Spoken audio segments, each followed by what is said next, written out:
we sat down and we cried when we remembered Jerusalem. We were sick, Lord, near to dying. Oh,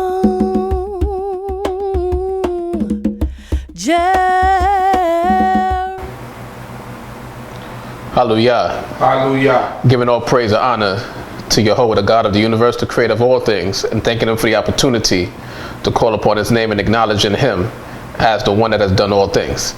And at this time, as we continue on in the reading of the prophets or the Haftarah, we're going to go to the portion for the Haftarah for the portion Beshalach. Beshalach being found in the book of Shemot or the book of Exodus. And the portion or the Haftarah for, or Haftarah Beshalach, is going to be found in the book of Judges, chapter 5, beginning with verse 1, concluding with verse 31. So once again, we ask the Most High God for knowledge, wisdom, and understanding as we go forth with this portion and every portion that we have been going through, and asking that he will continue to guide us in the right way as he teaches us his word, so that we may be able to extract what is necessary for us. So once again, we're going into the book of Judges, chapter 5, beginning verse 1.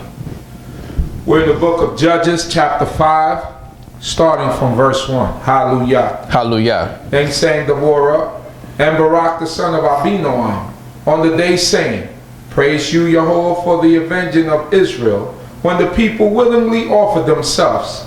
Hail, you kings, give ear, O you princes. I will sing to Jehovah. I will sing praise to Jehovah, God of Israel.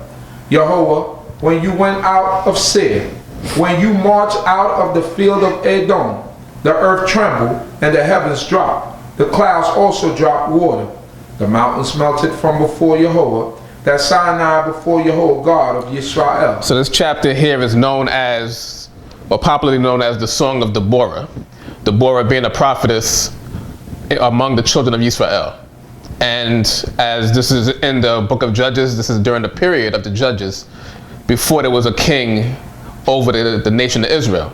So this is the period after Joshua and the elders that were with Joshua passed away, and once again before there was ever a king over the entire nation.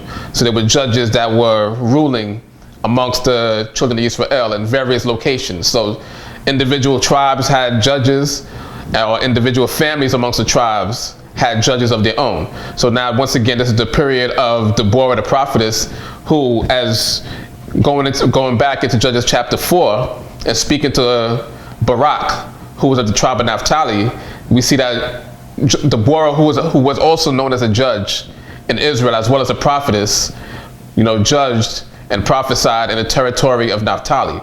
So this song here of the Song of Deborah and Barak is after the great victory that Jehovah God brought on behalf of the children of Israel over Sisera, who was the captain of the guard for one of the kings of the Canaanites named Yabin, who was reigning over a city or a territory called Hatzor. So after that victory, as it says here, Deborah and Barak sang the song. And the song is going to give a little bit of the background of the victory that took place, because when you read the entire chapter 4 of the book of Judges, you get the entire story, but there is some background information as they're singing the song here in chapter 5 that we'll be able to go and explain what happened in chapter 4.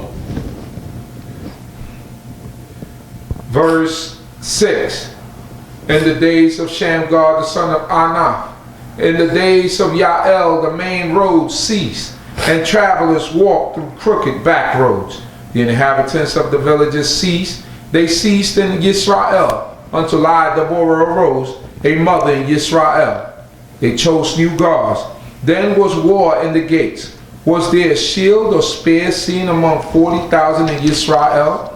My heart goes out toward the rulers of Yisrael, who offered themselves willingly among the people. Bless you, Jehovah. Speak, you who ride on tawny asses, you who sit on couches, and you who walk on the road.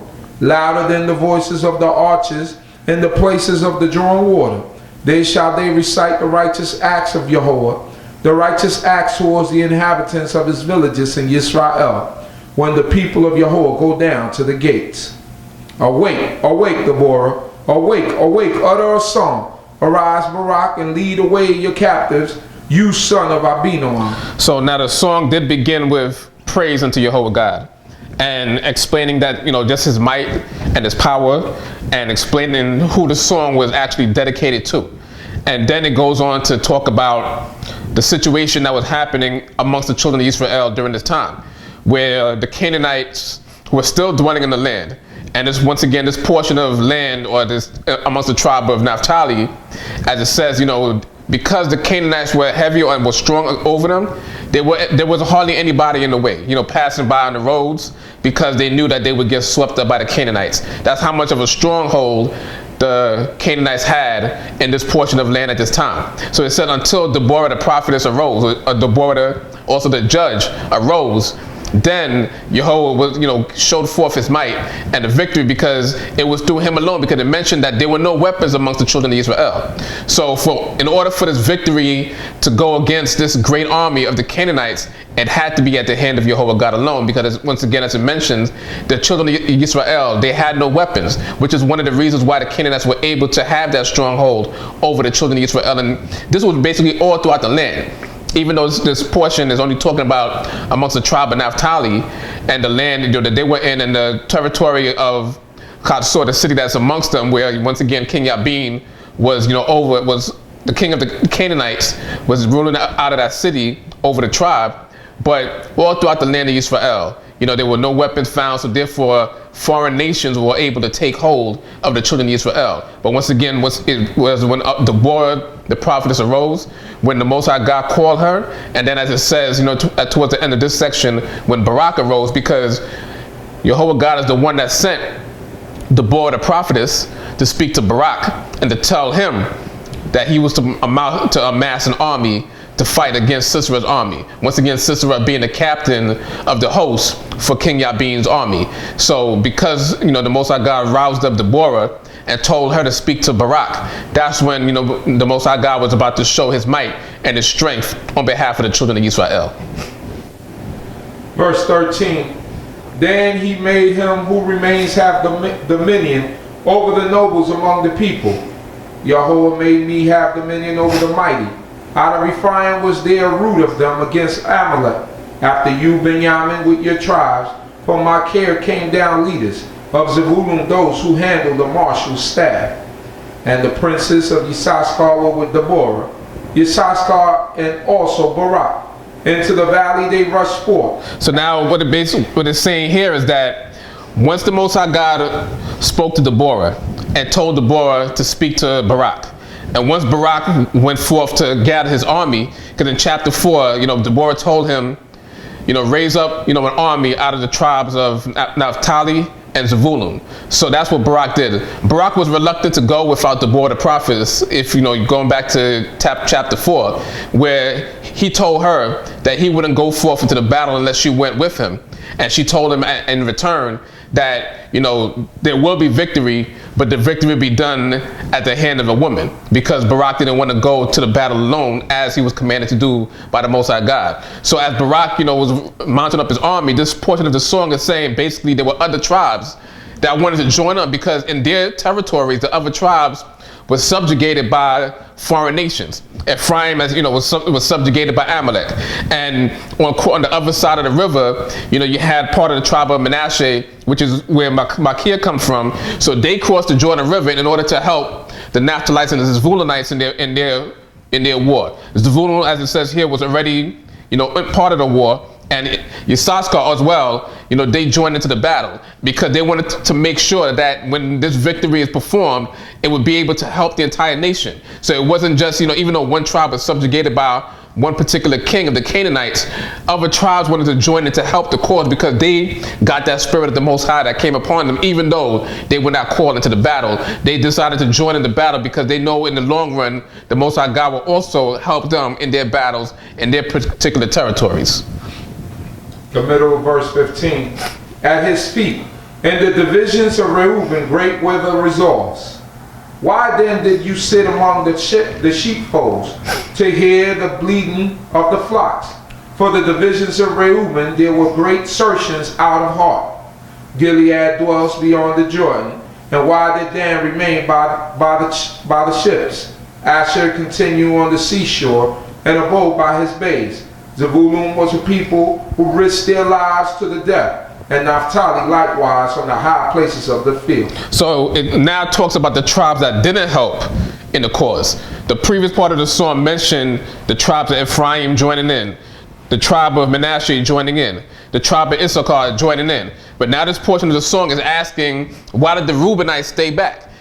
Even though they weren't called into the battle, they heard about the fact that there was an army being, put together to fight the, King Yabin of the Canaanites, and other tribes joined in, even though they were not called. But this part of the song is asking why did Reuben stay back. It also mentioned, the tribe of Dan. They heard about it, but they decided to dwell in their territory. When it says they were dwelling by the ships, because a portion of their land was by the seacoast, so they stayed where they were and didn't come and join in the battle. So, but it says that the tribe of Zebulun, they risked their lives in order to make sure that there was victory performed. And the tribe of Naphtali was the primary tribe of this entire battle. They were the foremost in all of this.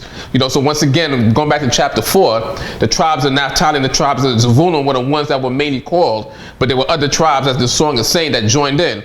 But then the song is, talking against Reuben and Dan because they heard about the war that was being, that was taking place, but they decided to fall back instead of joining and helping the brothers like the other tribes did.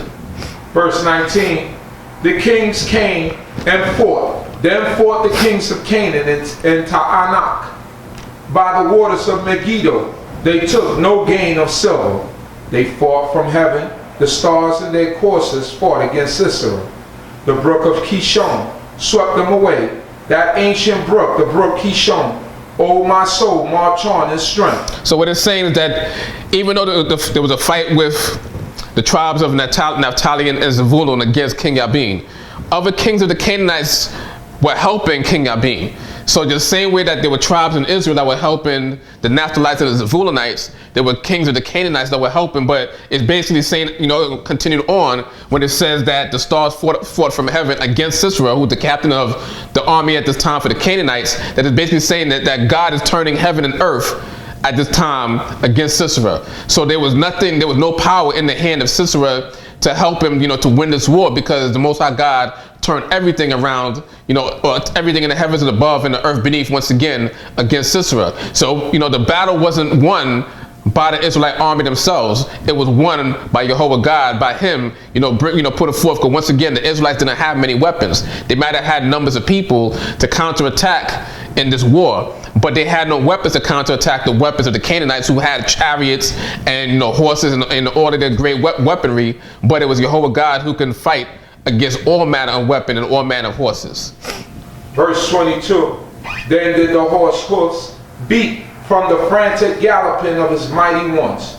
Curse Meroz, said the angel of Jehovah, curse bitterly its inhabitants, because they came not to help of Jehovah, to the help of Jehovah against the mighty men. So it's saying that, there were horses that were part of this battle, but they had to run away. Because once the Most High God is on the side of the children of Israel, there is no force that can go against them. So therefore, the Israelites were able to prevail. But it's saying curse Meroz, or curse Meroz, which is a territory, or was either a city or a territory in the land of Canaan that belonged to the children of Israel, that they were dwelling in. But that this portion was nearby where the war was. But they didn't come and help, in the fight against, the Canaanites, the King Yabin, and, Sisera, who's the captain of the guard. So the angel of Jehovah is saying, basically curse the inhabitants of that city or that territory because they didn't want to help in the war. We know that the Most High God doesn't need any help.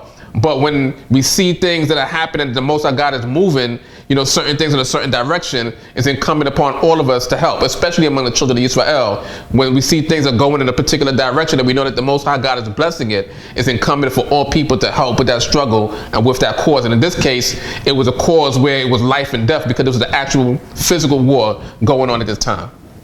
Verse 24, blessed above women shall Yael, the wife of Heber, the Kenite, be. Blessed shall she be above women in the tent. He asked water, and she gave him milk. She brought forth cream in a lordly dish. She put her hand to the tent peg, and her right hand to the workman's hammer. And with the hammer She struck Sisera. She struck through his head. She crushed and pierced his temple. At her feet he bent. He fell. He lay down. At her feet he bent. He fell. Where he bowed, there he fell down before bereft of life. So now what this portion is saying is, when you read Judges chapter 4, it explains how the glory or the honor of the victory in this war was given to a woman. So now this is talking about Yael, who was not an Israelite. She was a Canaanite, as you know, as it says here in the song, the wife of Heber. So now, when you read in the previous chapter, the people of the Canaanites were actually confederate with the Canaanites. But at this particular time during the war, the Canaanites turned against Sisera and his army, because when the war was being lost by the Canaanites, and Sisera was running away, as you mentioned, the horses' hoofs, they were running. So he was running away and he was on foot. So he went to Yael, the Canaanite, and went into her tent, because once again the Canaanites were confederate. The Canaanites and the Quenites were confederate. So Sisera thought that he would be able to dwell in Yael's tent and be able to hide there. But as the song says, he went into the tent, and once again comparing it with Judges chapter 4, he went into the tent. He asked her, just to take care of him, hide him, because he's running away. His entire army is fleeing. So actually, she called him because she saw him running on the way, and she called him, and he went into. He thought that he would be able to be safe there, and she told him, and he told her, hide me, take care of me, cover me, and also, give me something to drink.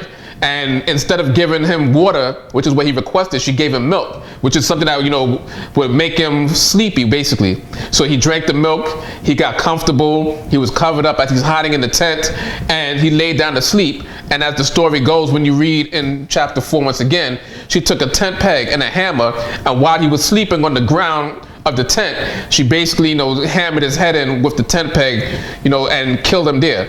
And then as Barak was, looking for Sisera, she went out to the tent door and she told Barak, the man that you're looking for is inside the tent, because she had already slain him. So therefore the victory had gone to Yael, because she now slew the captain of the army. So even though the army was already running, now that the captain of this army is dead, the entire war is won by the nation of Israel, and it was done by Yael at this time, because she was the one that basically slew Sisera, because once again he thought he was going to run into her tent for safety, because the Quenites and the Canaanites were confederate. But at this time, as I mentioned earlier in the song, with God turning heaven and earth against Sisera and his army, basically he was turning all the people against Sisera. So all the people that Sisera thought were going to be an aid to him were now turning against him, and now he was slain in the tent of Yael.